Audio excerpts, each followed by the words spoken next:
Good afternoon, ladies and gentlemen. My name is Roger Rodens, and I've been friends with the Weinberg family for many, many years. We started off as neighbors and both started in business about the same time. Andy and Lila opened the bookstore, and I took over the theater. They shared their son Tobias with me over all these years, and he's like my second son. And so we went through a lot of different things together. So today, on behalf of Andy and his family, I'd like to welcome you all here today. There's no way to comprehend why things happen the way they do, why such a tragedy can happen. There are no answers to these questions. But today we come together as a community to honor and remember what an extraordinary person Lila Weinberger was. And we want to give Andy and his family all our love and support to help them through these difficult times. And we need to help each other as we are all grieving. And we need to participate in the healing process, and coming here together today is part of that process. Why is our pain and sorrow so strong? It's because she gave us so much joy and love. Lila was a lover, to be sure. A lover of words, books, and stories, of laughter, of deep, lasting friendships, a lover of this community, and of course, her family, to whom she was devoted to as a wife, mother, grandmother. We will share stories, pictures, and insights about this wonderful woman who will always be in our memories and whose spirit is with us here today. I'd like to start off with the City of Sonoma has written a proclamation to Lila, and I'm going to have Amy Harrington please come up. And, she is the mayor of Sonoma, so if you would please come up and we'll have you read the proclamation.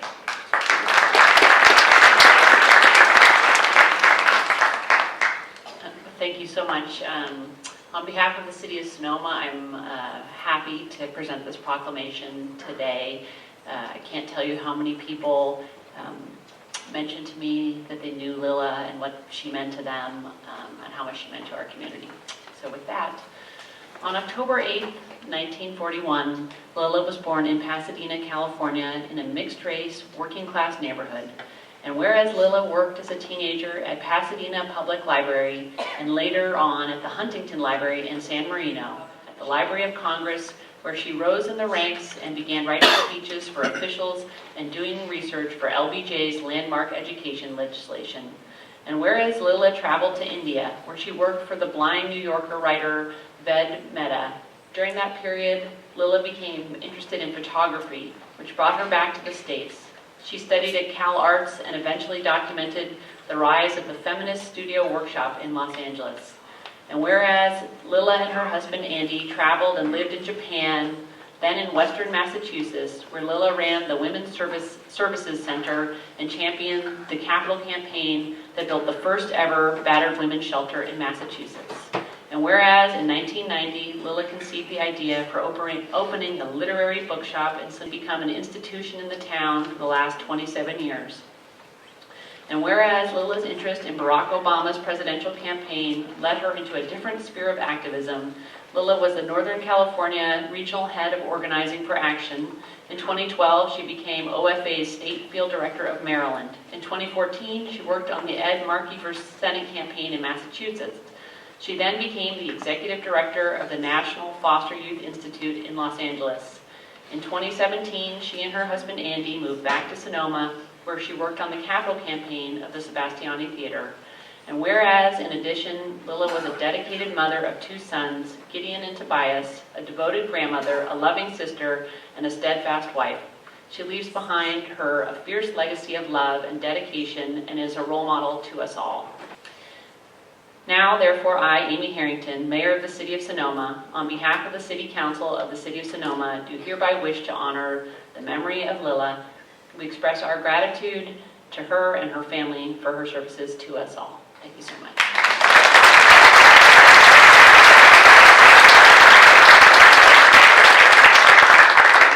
Thank you, Amy. Well, you know, in our lifetime, we do a lot of different things, and we know people from our perspective of how we know them, but there's always so much more, and that's what's really, when people come together like this, we're going to learn a lot more about Lila today. Oh, the many faces of Lila. Did you check out those glasses? Okay, so at this time I would like to invite Andy up, and he's going to introduce the different speakers and give a little insight about them too. So at this time, let's bring Andy up here.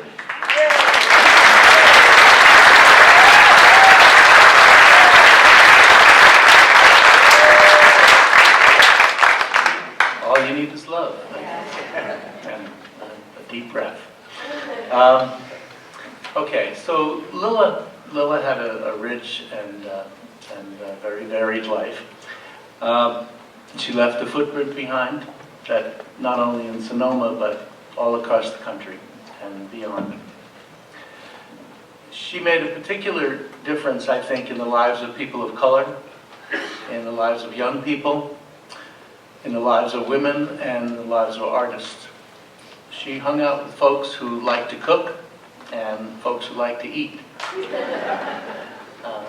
She helped politicians get elected, and she helped people vote who have never voted before in their lives. So that's quite a spread there.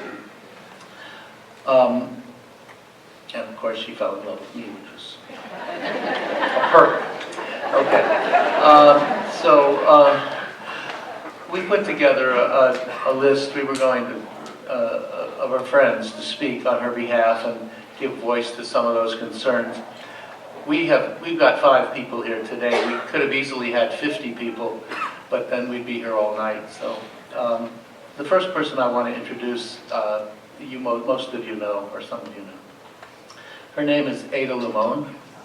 She grew up in Sonoma, went to Dunbar School, graduated from Sonoma High. Like me, she was smitten with the urge to write poetry. Unlike me, she actually became a poet. She has published a number of books. She was recently shortlisted for the NBCC Award, that's the National Book Critics Circle Award, which is the only decent award in the country as far as literary things go. It's as far as I'm concerned. She speaks at colleges across the country, and in short, she makes a living writing poetry, which is no small feat in this culture of ours. She was also our very first employee at Reader's Books. I know I've told this story before, but she came to work for us when she was 15 and worked for a few years, and for a time she was our oldest employee and our youngest employee at the same time. So it was quite a distinction. And anyway, I'm proud to call her my friend. So Ada, please.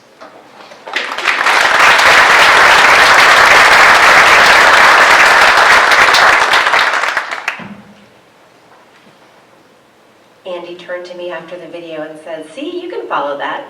So I was crying. Okay. I met Lila when I was just 15 when I applied for a job at Reader's Books. Little did I know that Lila would quickly become more than an employer to me.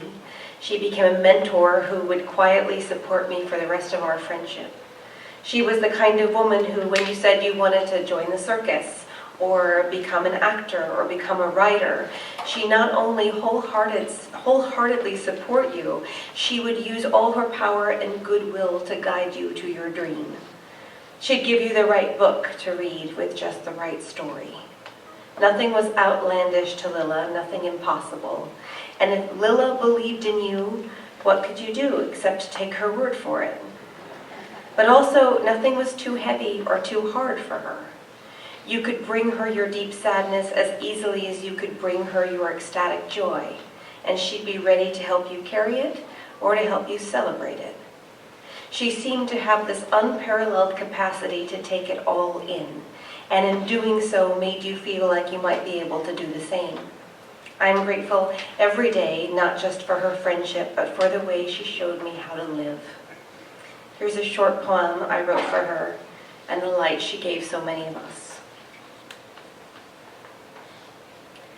The Only Story, for Lila.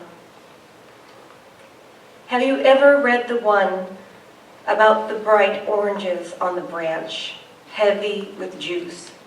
Or there's the one about the sea, white-capped waves or calm, an island, an occupation, the story of common people. What about the one where a myth turns out to be true? To even call it a myth is to do it a disservice. The hero is a woman. She has an ordinary dream, green air in lungs, a love like a morning glory's vine. This one tells a story about a woman who does not fall from the sun or rise up from the riverbed, but just was born like the rest of us, lived. This story, if you haven't already read it, is so fundamental it didn't even need a writer, not a cover, not a publisher. It's a story of a woman who would come to you right when you needed it, when you thought maybe no one noticed you existed at all, and she'd place the whole sun in your hands, casually, like an orange, tell you to read it, to love it, to give it away, or to use it to feed yourself or someone else. She just wanted to give you a good story. She wanted you to know the greatest story is the story you already hold in your hands, the story you can make out of your own real life. Thank you.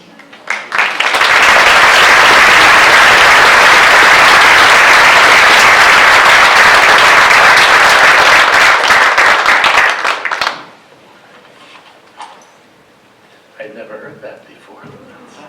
That's pretty stunning. Wow. Oh, can't get over that one. Are you putting that in a book somewhere? Or? I know. I know. Has to go in a book. Should go in a book, right? Okay. So, not only did Lola believe in writers and the potential of young people to turn into writers and fulfill their dreams. She was a fierce believer in unions and the labor movement.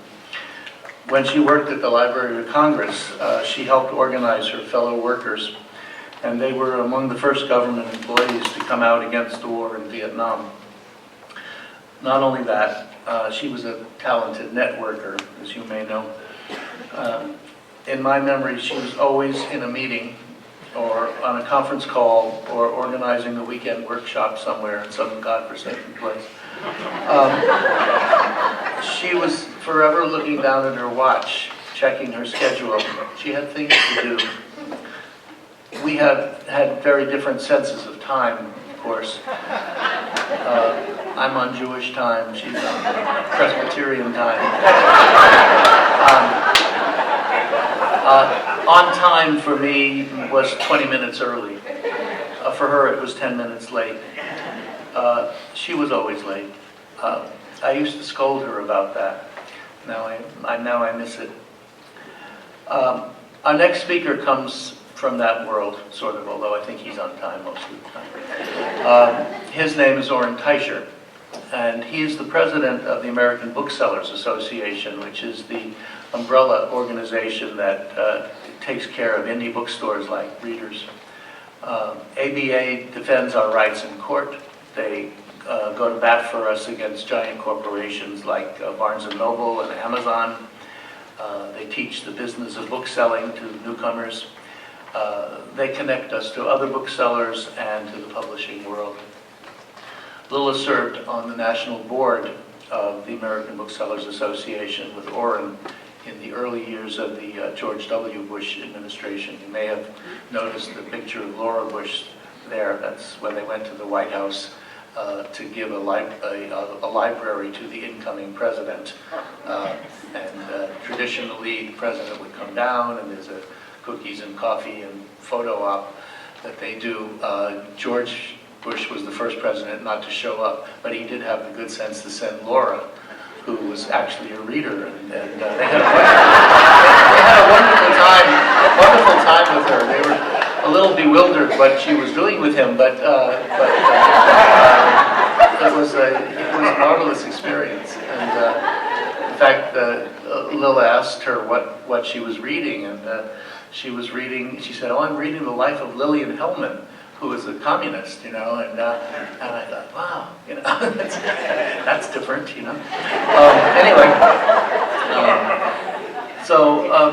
Orrin was part of that, and he's still part of that. He's the president of ABA, and I can tell you that without any doubt whatsoever, were it not for ABA, readers' books simply wouldn't exist. We cannot exist without the help of some organization to defend our rights, and it's important for all of you who care about books and the future of books and independent publishing. So Orrin, when he heard that Lila passed away, wanted to come and say a few words. So he flew out from New York just today, and here he is. Orrin,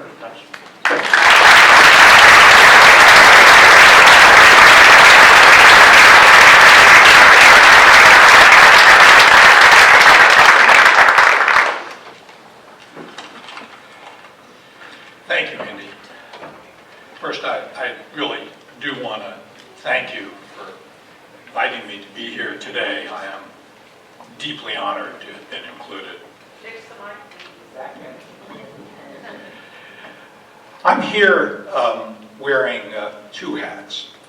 First of all, as Andy indicated, on behalf of the American Booksellers Association and the thousands of booksellers all across the country where I've had the privilege of serving now for almost 30 years. And secondly, I'm here as a longtime friend and admirer of Lila Weinberger. First, in my ABA bookselling hat, some of you know, well beyond the borders of readers' books in Sonoma, Lila was actively engaged in the broader bookselling community. First here in California, and later, as Andy said, serving on the board of the American Booksellers Association from 1997 to 2003. As I know will come to no surprise to her friends and her family, Lila just didn't serve. She was fiercely engaged. No one ever accused Lila of being a wallflower. During her time on the ABA board, her passion, her knowledge, her humanity showed through all the time.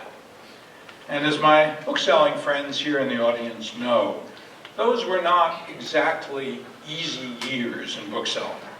We seemed to face bigger and tougher challenges every day. But Lila was determined, she was steadfast, and she never, ever lost faith in what we were trying to accomplish. I think it's absolutely fair to say and acknowledge that whatever strength the indie bookselling community can point to today is directly connected to the work, the diligence, the fortitude that Lila and her colleagues demonstrated back then. Lila understood, to paraphrase the words of one of her political favorites, that sometimes one just needed to sail against the wind. In full disclosure, as I know she would want me to acknowledge, Lila was in fact on the search committee that promoted me to my current job. So I'm most thankful and grateful for that. Lila and I shared a lifetime interest in politics. Some people may have called it an obsession. And whenever we were together, it seemed like the political conversation would never stop. We discovered much later in life, when I was a junior young congressional staffer, Lila was working for the Congressional Reference Service of the Library of Congress, and we shared many memories in common. And I, of course, so admired her determination when so much later in life, when most of us could be best described as armchair politicos, Lilla went out and joined the front lines of Barack Obama's campaign because it was the right thing to do. Working those absurdly long hours in a campaign with kids, for sure, who could have been her kids, was a remarkable thing to do. But it was just Lilla being Lilla.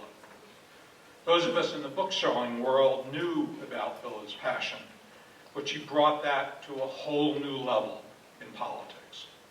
Lilla's political work is testimony about how one person can make a real difference. Lilla was also, as no surprise to many of you in this room, the consummate bookseller. One summer, my family descended on readers' books. My kids were just adolescents or only young teenagers then. And Lilla took all three of them, one at a time, to the shelves. And after asking a few very short questions, she pulled the perfect book out for each of them. For many years, my kids would always ask, whenever we walked into a bookstore, whether there would be someone there like that lady they met in California who just seemed to know exactly what they should read. Andy is, and a few others here today know, I also lost my wife and best friend way too soon. And Andy, though I hardly see myself as a kind of expert in navigating life after awful tragedy, I can tell you that the passage of time does help and does begin to heal, albeit painfully slowly. I know as hard as it's been for you and your family these past months, I can tell you that one day, when you think of Lilla and what she meant to bookselling, certainly to this community, to the politics of this country, I know it will bring a smile to your face. Thinking of her sure brings a smile to all of us in this room. Thank you.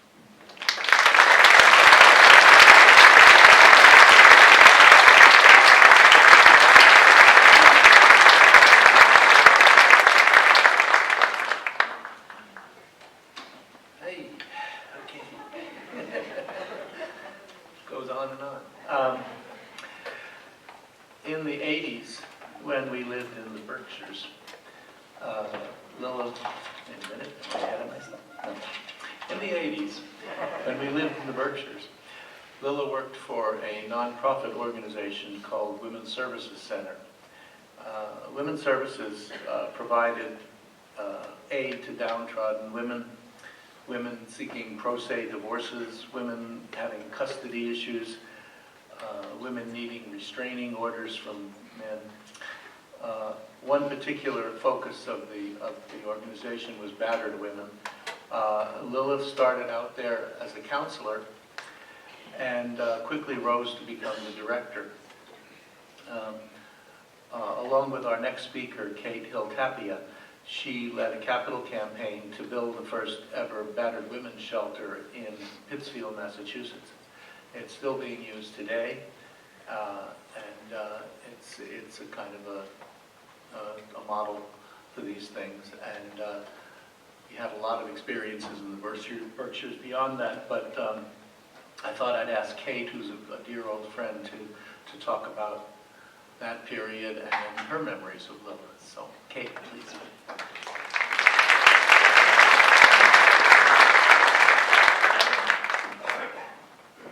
It's actually not so bad that it's dark. I can't see you very I realize that I'm the third speaker who got a job thanks to Lilla.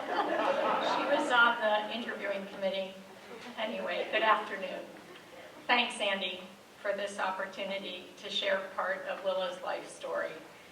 And to all of you, as I indulge your kind attention, to reflect on the loss of this lovely, dear woman.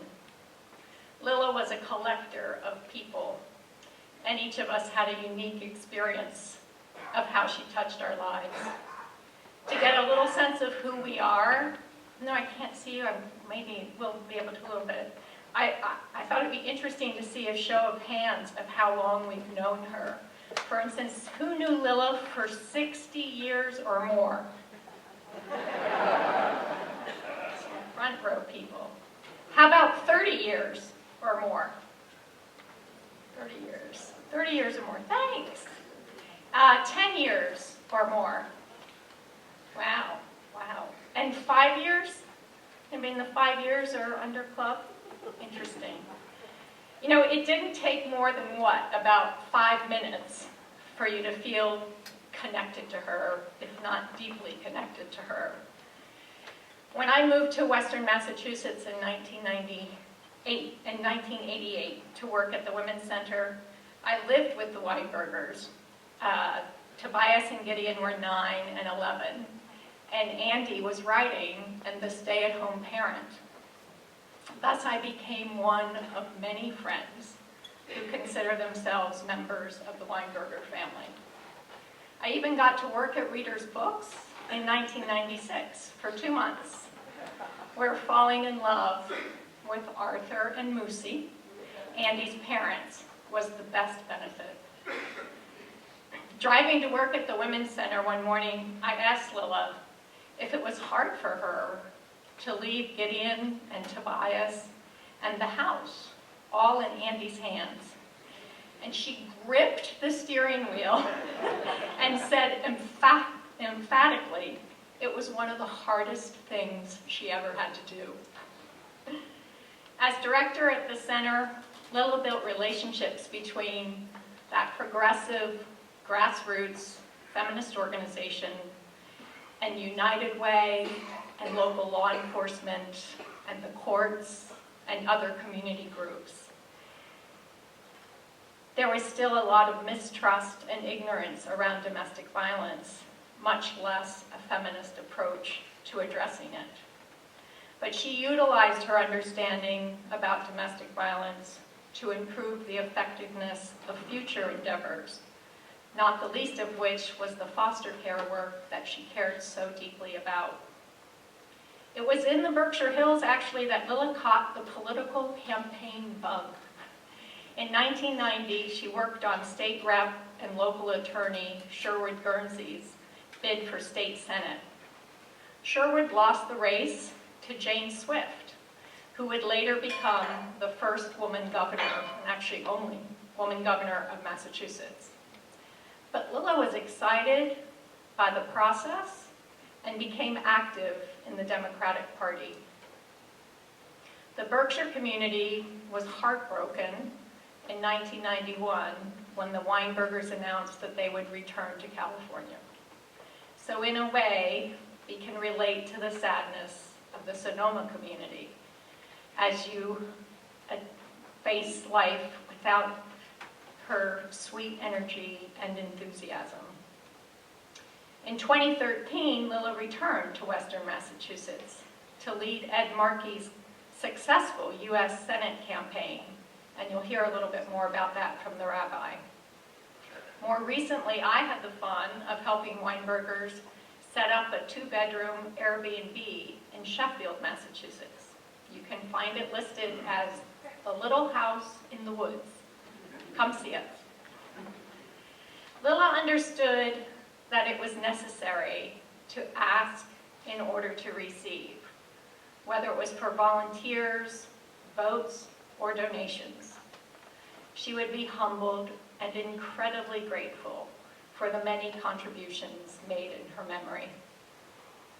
I have often felt uncomfortable at funerals with endless praise of the person who died, as if they were not a whole person with challenges like the rest of us. So lastly, I want to quickly review a few things about Lilla that could be considered annoying. Besides asking for time and money. If you lived with Lilla, or were her child, were her employee, or co-worker, former sweetheart, forever sweetheart, you learned that she was best, at her best, after a cup of coffee, after 9 a.m., and preferably some alone time with her newspaper, her email, or crossword puzzle. She was always confident in her way of thinking. Some people liked this. Others felt she was acting like a know-it-all. Her determination to have things her way could be tiring. These traits served causes well, but may have been hard on those less confident in their thinking, or without her persistence and persuasiveness. I am pretty sure I stayed in a relationship longer than was good for me because Lilla was so attached to and fond of my partner. I recently learned that it was likely from her mother, another remarkable woman named Lilla Dorothy, who died when Lilla was 24, that Lilla got her great sense of self and confidence in her mind. Note how Lilla jumped into each new challenging job, using the latest technology right along with her younger colleagues. I believe Lilla would want each of us to remember that we are loved, that we are cherished, and we are capable of doing anything we decide to do. She was a gift to this planet and to each of our lives. May we cherish the time we had with her and bless her on her way. Thanks.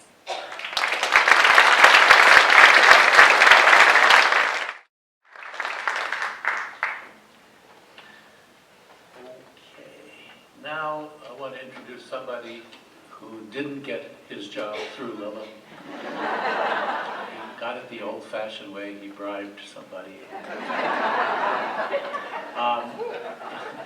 No, it's not true. I want you to hear from our local rabbi at Shir Shalom, Rabbi Steve, to see what kinds of wisdom he can offer. Lilla, as I said before, was raised Presbyterian. And although her interest in things Christian was limited to certain hymns and Christmas carols, she did have a spiritual side. I have also asked the rabbi if he would be kind enough to read from a certain special document that I recently received, because he would be better at it than me. I would turn into a puddle. So, Rabbi Steve, where are you?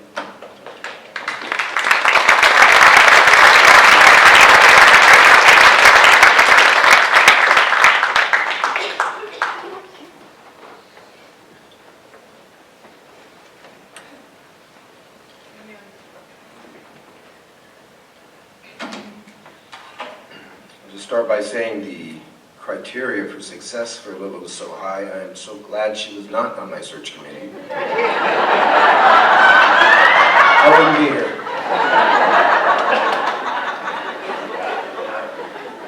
From the book of Proverbs, we read that the human spirit is the spark of sacredness. Sacredness here is simply something set apart and distinguished as especially worthy of respect. We hold in the highest degree what we value most. Lilla's spirit certainly understood the obligation to tend to her own spark and also fan it into a flame, which throughout her life lit up not only her own life and the life of her family more brightly, but certainly the lives of others. A lit candle, though, can burn out, or it can kindle other candles. So when the flame is passed on to others, the flame will continue to burn long after the original candle's time has come to lay in darkness. And looking out into this room, I can see that many candles are shining brighter for having been given some of Lilla's spark of human spirit. And I've been asked to read from the Congressional Record of Proceedings of the 116th Congress in Washington from the morning of Thursday, April 4th, 2019, whereas on the Senate floor, Lilla Weinberger was remembered and honored written by Senator Markey of Massachusetts.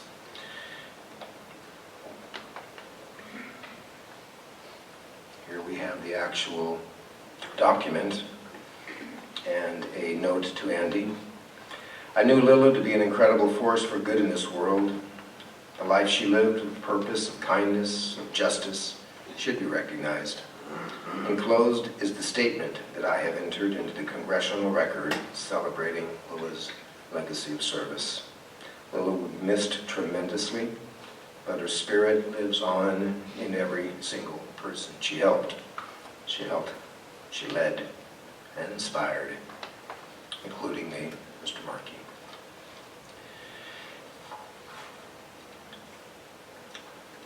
From the Senate floor.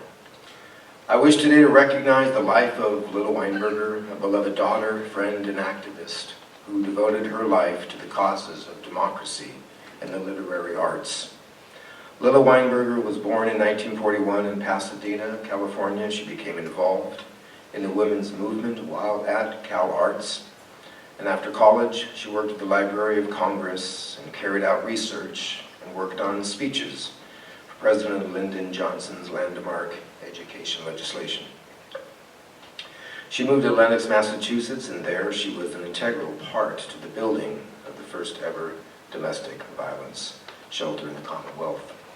In 1991, Lila moved to Sonoma, California, and founded Readers Books, which has become a cherished institution. She became deeply involved in the independent bookstore community and served on the board of Northern California Independent Booksellers Association from 1997 to 2003. Lila was a strong believer in the political participation and grassroots democracy. She was an active member of the Barack Obama presidential campaigns in 2008, 2012. She became the Northern California regional head of the Obama campaign in 2012 and later became Obama's field director in Maryland. In 2013, Lila returned to Massachusetts and became the regional field director, as Mr. Markey states, for his first United States Senate campaign. He states here that she was our warrior in Western Massachusetts and became an indispensable member of our campaign operation. And Mr. Markey concludes, Senator Markey concludes, I am honored to commemorate the remarkable achievements of Lila Weinberger, a distinguished leader, our dear friend, and a truly great American.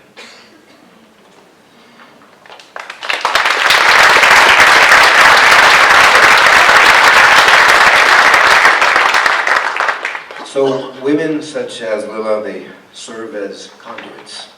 They generate creation, they nourish and sustain it in their generation. She lived a life as one powerful woman who had been at the forefront of what we call tikkun olam, repairing in our society what is broken, not looking the other way and assuming that it's someone else's job. According to the Talmud, our sacred text, women such as Lila were created with an extra dose of wisdom and understanding. It's called Bina Yetera. This is deeper than what most of us might call a woman's intuition. Bina Yetera is the ability to enter something with full heart and soul and yet be able to understand it from the outside.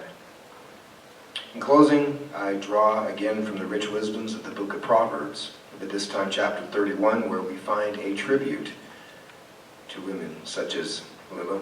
It's called Eshet Chayil, a woman of valor. The poem opens simply, a woman of valor, Eshet Chayil. Who can find one? Far beyond pearls is her value. In the Hebrew word Chayil, it means capable, valiant, virtuous. The word is often used for warriors. It refers to their strength and valor on the battlefield. And as we have all learned, Lila fought. She fought for truth.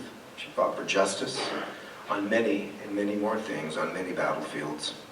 Learning more and more about Lila, she reminds me of the prophetess Deborah from the book of Judges, who not only settles disputes and provides wisdom as a judge, but also leads her people in battle. Through layer upon layer, of Lila's strength, her courage, persistence, wisdom, and valor. Lila transformed herself into a pearl, a radiant, beaming, glowing, joyful treasure. Within Lila's legacy of valiancy and virtue, she also taught us maybe the most important lesson: remaining humble. While always working to improve the lives of others, throughout her life, she rarely thought less of herself. She simply thought of herself less. Let us search, let us examine our ways, lift up our hearts with our words and hands towards that which we value most, and may our sparks as well, in Lila's honor, fan into a flame more brightly than before, and bring more light to the life of others. Thank you.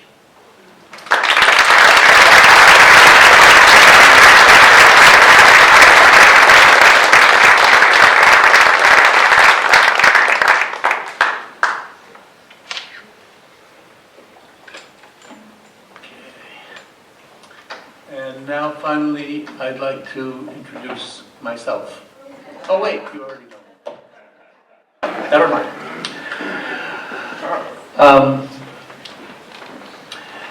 If this were an ordinary event, I'd probably just stand up here and wing it.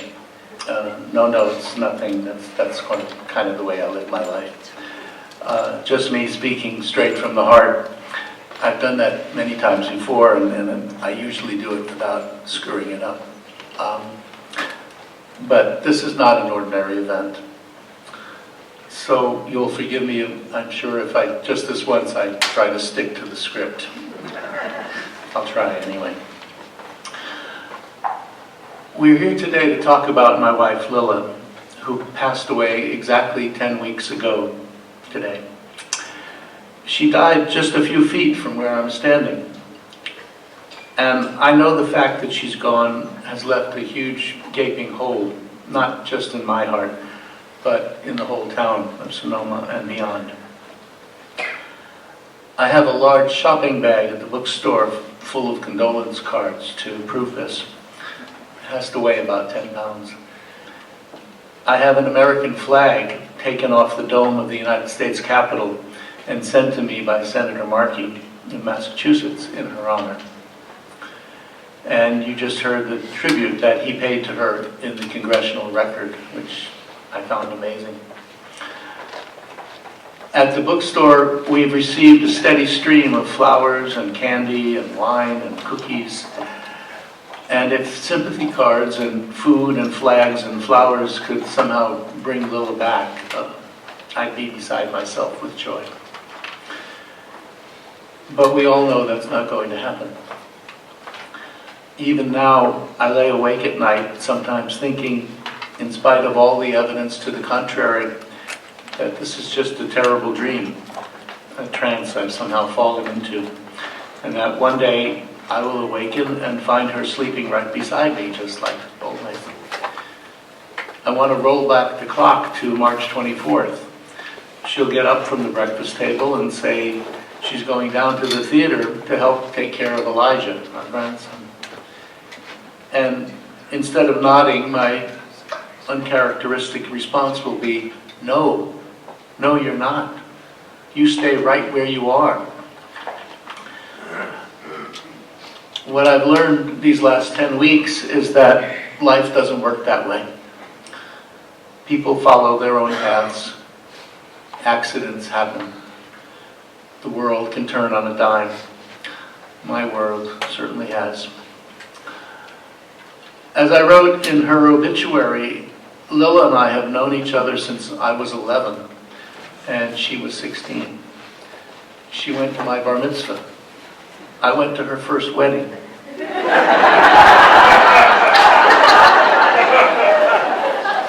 I knew that was not going to work. She's been part of the fabric of my life for 60 plus years. Most of what I've done in this world has been connected to or driven by my relationship with her. I supported her when she wanted to study photography. She supported me when I wanted to write. I cheered her on when she got involved in politics, even though it meant she was away for weeks and months at a time. We were each other's sharpest critic, and we had a partnership that went well beyond our children, beyond the bookstore, beyond the many places we've lived together and the friendships we've made there. When I think of Lilla, I will remember her as an idealist, someone who was always seeking the highest good. She knew in her heart that you only got one shot at life, so you'd better make it count. She valued justice, and she trusted science.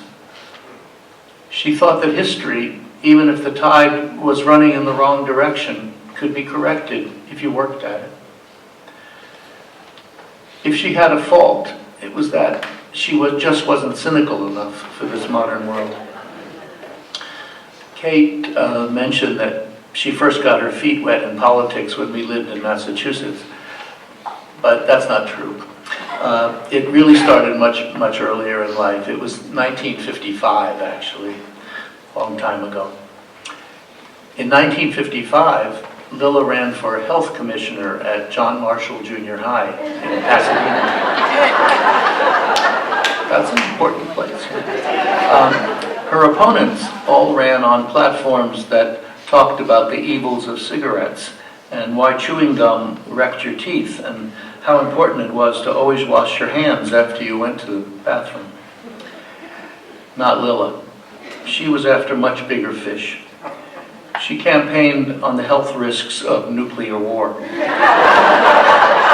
And she won.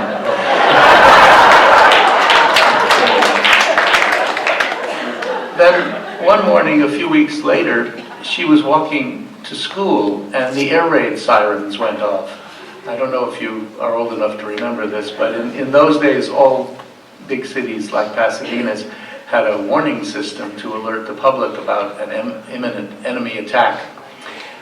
They always tested the sirens on a Friday, say, and it was always the last Friday of the month and always at the same time at noon or whenever. So everybody knew, you know. But this was early in the morning, and it wasn't Friday. And Lilla was upset. She knew what to do in the event of an atomic bomb. If you were indoors, you were supposed to find a closet or somewhere far away from windows and hunker down in a fetal position. If you were outdoors, your only chance really, was to get as low as possible to the ground and face down and cover your eyes. Lilla was walking along the sidewalk. The only possible protection for her was the curb next to the street. She looked around. Other kids were walking to school, chatting, laughing, ignoring the siren. And Lilla thought, well, I have a choice. I can act girly and nonchalant like them and hope nothing happens. Or, if this is for real, I can save myself. So with that, she threw herself face down in the gutter, which was filled with leaves. She covered her eyes and she waited for the blast. Her fellow students glanced at what she was doing. They sniffed, shook their heads, and kept walking. After a minute or two, the sirens stopped. Obviously, there was not going to be a nuclear war that day. Lilla got up, brushed the leaves off her dress, and went on to school. But you can probably imagine just how much this episode colored the social life of a 14-year-old girl. Now that she's gone, I'll let you in on a secret. I don't think she would mind. The truth is that for much of her life, Lilla had to contend with two competing impulses. On the one hand, she wanted to be an actress. That might have had something to do with growing up in LA around television and movies, I don't know. On the other hand, she thought of herself as an introvert. I know you won't believe this, but she really wanted to be a hermit. She told me her deepest fantasy as a child was to take whatever book she was reading, find an enormous tree somewhere, climb up into the highest branches, far away from everyone, and read. Hermits don't usually turn into political activists, but unless you knew that little incongruity about her, you'd be missing a vital ingredient in her DNA. She was always tilting at windmills. I remember during the 70s when she was studying photography at Cal Arts and was very involved in the women's movement, that she'd heard that her maiden name, Gilbrecht, was originally Gilbrecht with a T, but that her ancestors had dropped the T during the First World War because there was a lot of anti-German sentiment in the U.S. Someone apparently decided that Gilbrecht could be construed as Czech or Dutch, and then they could pass. Lila thought that now the time was ripe for her to reclaim her Teutonic heritage. So she went down to the DMV and changed her name on the driver's license and started signing all the photographs she was taking as Lila Gilbrecht Weinberger. And then she took part in a show at a gallery in downtown Los Angeles. Her father went to see it, and afterwards she asked him what he thought. Oh, he liked the pictures, he said, but he was puzzled. Our family name was never Gilbrecht. We were always Gilbrecht. I don't know what the hell you were doing with that extra T.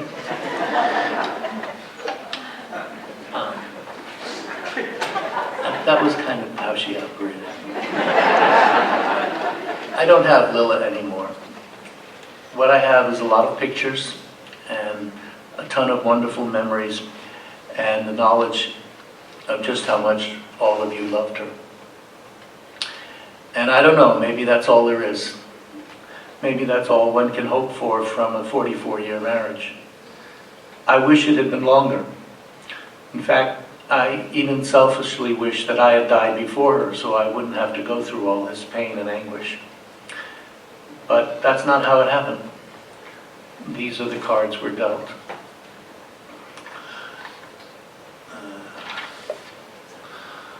I want to thank the folks who helped put this memorial together. I particularly want to thank Roger and Diana Roten, who I know are hurting as much as I am over this. They have the two most generous hearts in Sonoma. There's no question.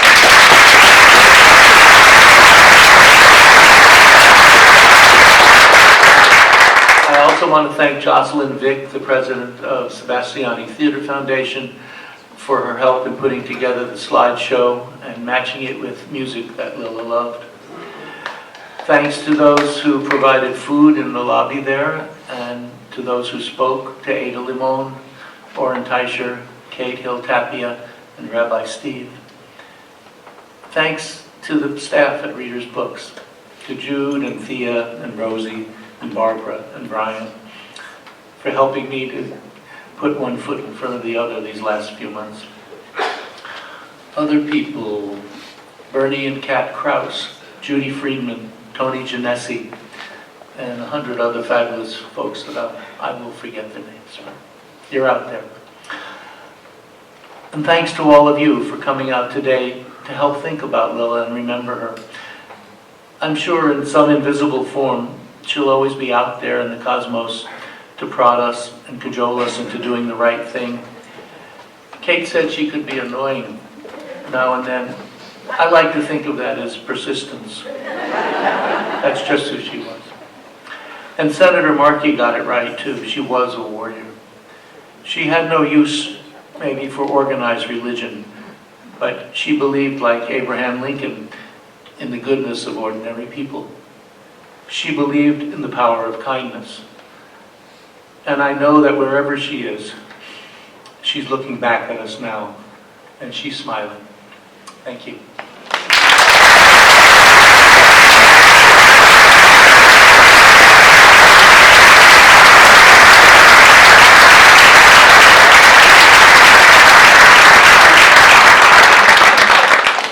Well, as with all of us here, we are really blessed to have known Lila and all that she did in our lives. And there's nothing more left to be said, except that her spirit will always be with us, and we love you, Lila, and you'll always be in our hearts. And so, thank you all for coming.